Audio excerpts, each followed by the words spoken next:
O Sport Center é o principal programa esportivo do mundo que destaca o retorno do Campeonato Brasileiro. A 7ª rodada, os jogos que movimentaram então o final de semana, especialmente na tarde deste domingo. E entre os destaques, e que destaque, a vitória rubro-negra em cima do Vasco da Gama simplesmente por 6-1.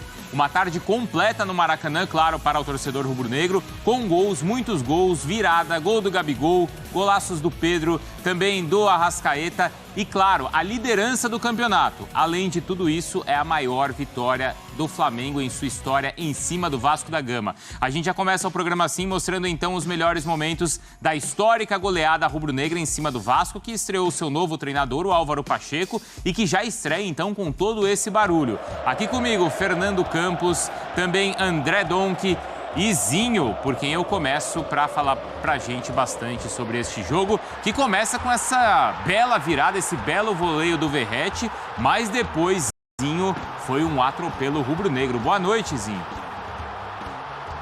Boa noite, Bruno. Um abraço para você, pro Donk, pro Fernando Campos, pro fã de esporte. Sem dúvida, um jogo que começa parecendo que ia ter um equilíbrio de um Vasco com 3 zagueiros, com uma forte marcação, sem dar espaço para o Flamengo e para jogar num contra-ataque, né? Para encaixar um contra-ataque no Ryan, para um Verratti, né? Para estar dentro da área, com presença de área. Foi como ele fez o gol, com o Payet sendo o articulador, mas era um Vasco com uma proposta bem definida, né? Tirar os espaços do Flamengo.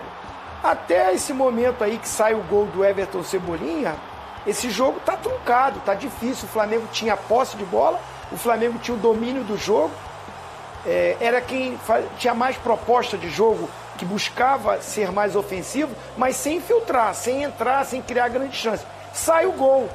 O Cebolinha em 2 lances resolve, né? Ele faz o gol e faz essa jogadaça pro gol do Pedro, para uma defesa do Vasco que tinha 3 zagueiros, tomar o gol do centroavante, o centroavante fazendo um gol de peito, né?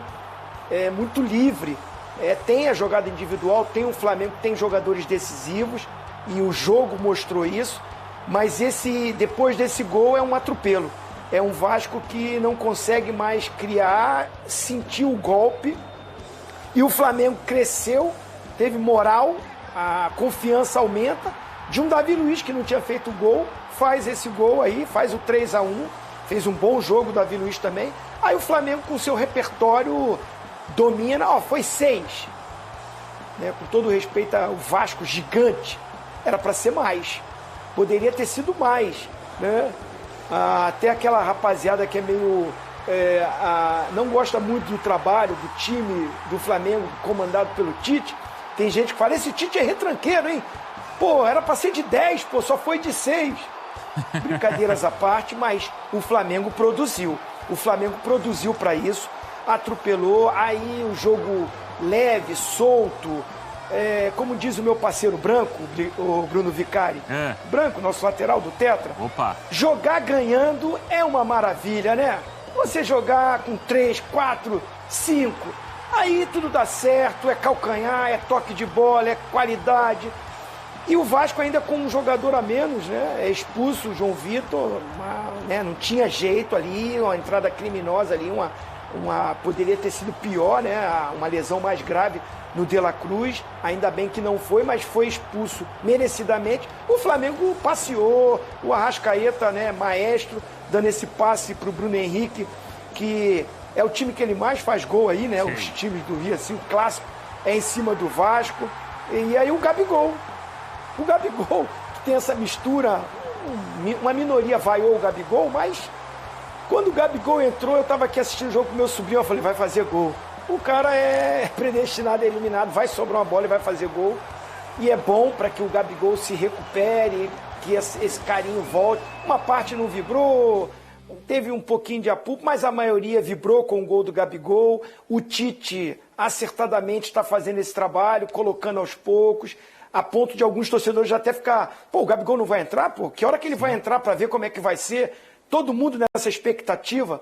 O Gabigol entrou com outros atletas, um elenco farto de boa qualidade para o Tite pode fazer isso durante o jogo já definido, ele começou a mexer e entra a qualidade, o Flamengo fez o 6º, poderia ter feito mais, foi uma vitória para mostrar que o Flamengo está aí, é esse time que tem tudo para, na temporada, conquistar, precisa manter esse nível, ter essa regularidade, e hoje realmente foi um atropelo. Foi um atropelo e um placar tenístico, 6-1, não foi, Dom? Verdade.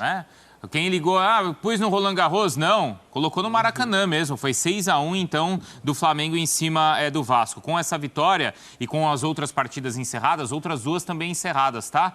O empate entre Atlético Mineiro e Bahia, 1-1. A gente já vai ver os gols. E também a vitória do Palmeiras no finalzinho, em cima do Criciúma, por 2-1. Então, assim, Flamengo e Bahia dividem a liderança da competição. Flamengo líder nos critérios de desempate. Os dois clubes têm 14 pontos. Fernando Campos, que atropelo, hein? Porque foram 6 gols, mas 30 finalizações rubro-negras. 30. A 2. 30-2. A 2. Ainda teve isso, né? Diferença de fato abissal, né? Boa noite, Boa Bruno, noite. Zinho, Donk, né? Fã de esporte está aqui com a gente. O Flamengo acaba de fazer história no Maracanã. É sua maior goleada na história do Clássico. Dentro do Campeonato Brasileiro, é a maior goleada da história desse Clássico, tão pesado, né? Que move milhões de torcedores por todo o Brasil. E o Flamengo hoje, além de uma atuação de altíssimo nível, a gente viu um caso de submissão dentro do jogo. O Vasco sente muito a reação do Flamengo. O Flamengo mostra sua força ao ter essa capacidade de retomar as rédeas da partida e mostrar o seu poder ofensivo. E após a virada, e aí você tem muitas falhas pelo lado do Vasco, dentro dessa virada, o gol que o Pedro faz, toda a facilidade, a falta de agressividade que o Vasco teve para deixar o Cebolinha jogar, a falta de organização até de posicionamento. Tudo bem que o técnico está chegando, uma estreia para ser esquecida ali pelo Álvaro Pacheco. Já vai vir com esse selo, com esse peso muito grande pelo lado do Vasco. Mas o Flamengo tem muito mérito. O Flamengo jogando solto, o Flamengo ele vem crescendo muito nas últimas partidas. Tirando aquele jogo contra o Amazonas, que foi abaixo, você tinha um gramado ruim, você tinha um time um pouco mais relaxado até por uma vaga bem encaminhada. E pela superioridade que tem, a gente tem visto o Flamengo foi muito bem contra o Corinthians, foi muito bem contra o Bolívar, foi bem contra o Milionários, pisou um pouquinho ali no freio, depois que construiu esse resultado. E hoje a gente viu a melhor apresentação do Flamengo na temporada, mas disparada. Disparada. O time todo muito concentrado, o Vasco até inicia bem o jogo, mas depois disso, o Flamengo construiu para aplicar mais do que 6-1. O Arrascaeta, a melhor atuação dele no ano, jogador que estava mal e teve muito espaço hoje também para colocar todo o talento que ele tem. O Vasco deu muito espaço para quem não pode ter espaço. Cebolinha jogando demais. O retorno dele faz com que esse time do Tite funcione da melhor maneira possível. Gerson, Pedro marcando. Acho que a gente vai falar sobre isso. Assim, o Tite ele teve até a maestria, eu acho que foi até grande, de esperar o momento correto para colocar o Gabigol. Porque hoje a torcida do Flamengo estava em êxtase. Sim. O Flamengo aplicou hoje a maior goleada da história contra o Vasco. O clássico aí, o Flamengo venceu por 6-1 aí no estádio do Maracanã. E surpreendeu aí até os próprios torcedores, que viu hoje o Flamengo uma tarde de time jogão aí, totalmente diferente. Saiu perdendo por 1-0 o gol de vocês aí. O Vasco depois o Flamengo nada mais, nada menos aí aplicou uma senhora goleada por 6-1 contra o Vasco. E agora é um dos líderes do Campeonato Brasileiro 2024. Deixe seu like e se inscreva aqui no nosso canal, galera.